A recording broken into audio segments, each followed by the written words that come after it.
முடிச்சு போச்சு.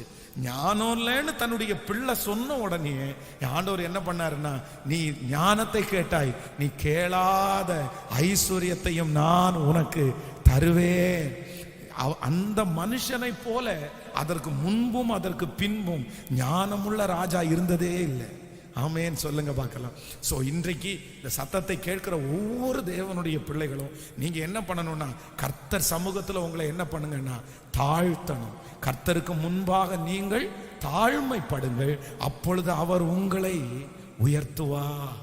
எவ்வளவு பெரிய பொறுப்புகள் உங்களுக்கு வந்தாலும் நீங்க உங்களை தாழ்த்தணும். எவ்வளவு ஆசீர்வாதம் உங்களுக்கு வந்தாலும் உங்களை தாழ்த்திட்டே இருங்க. நான் ஒன்றும் இல்லை.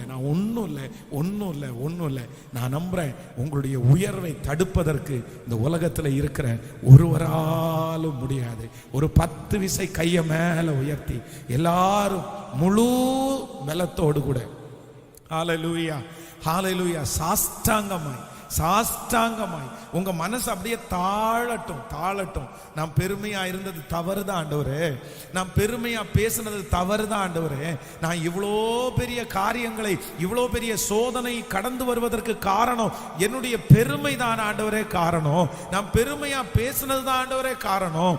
என் பிள்ளைய குறித்து நான் பெருமையா பேசினது தவறுதான் ஆண்டவரே, என் குடும்பத்தை குறித்து நான் பெருமையா பேசினது தவறுதான், என் வேலையை குறித்து பெருமையா பேசினது தவறுதான், என்னை குறித்து நான் பெருமையாய் பேசினது தவறுதான் ஆண்டவரே. நான் அல்ல, நீரே பெரியவர். நான் அல்ல, நீரே பெரியவர். உங்க சமூகத்திலே உமக்கு முன்பாக என்னை முழுவதுமாய் நான் தாழ்த்துகிறேன். என்னை முழுவதுமாய் தாழ்த்துகிறேன். என்னிலே பலன் ஒன்றும் இல்லை, என்னுடைய ஆரோக்கியம் இல்லை. இவ்வளோ பெரிய பொறுப்பை செய்வதற்கு ஆண்டவரே எனக்கு ஞானம் தாரும். எனக்கு ஞானம் இல்லை. இந்த உலகத்திலே மேற்கொள்வதற்கு எனக்கு ஞானம் தாரும் ஆண்டவரே. இந்த உலகத்தோடு போராடக்கூடிய ஞானத்தை எனக்கு தாரும். என் கையிலே கொடுக்கப்பட்டிருக்கிற இந்த பொறுப்பை வெற்றியாய் முடிப்பதற்கு கர்த்தர் எனக்கு ஞானத்தை தருவீராகப்பா.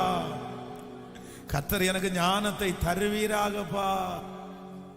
என்னை தாழ்த்துகிறேன் ஆண்டவரே, என்னை தாழ்த்துகிறேன். என்னை முழுவதுமாய் தாழ்த்துகிறேன்.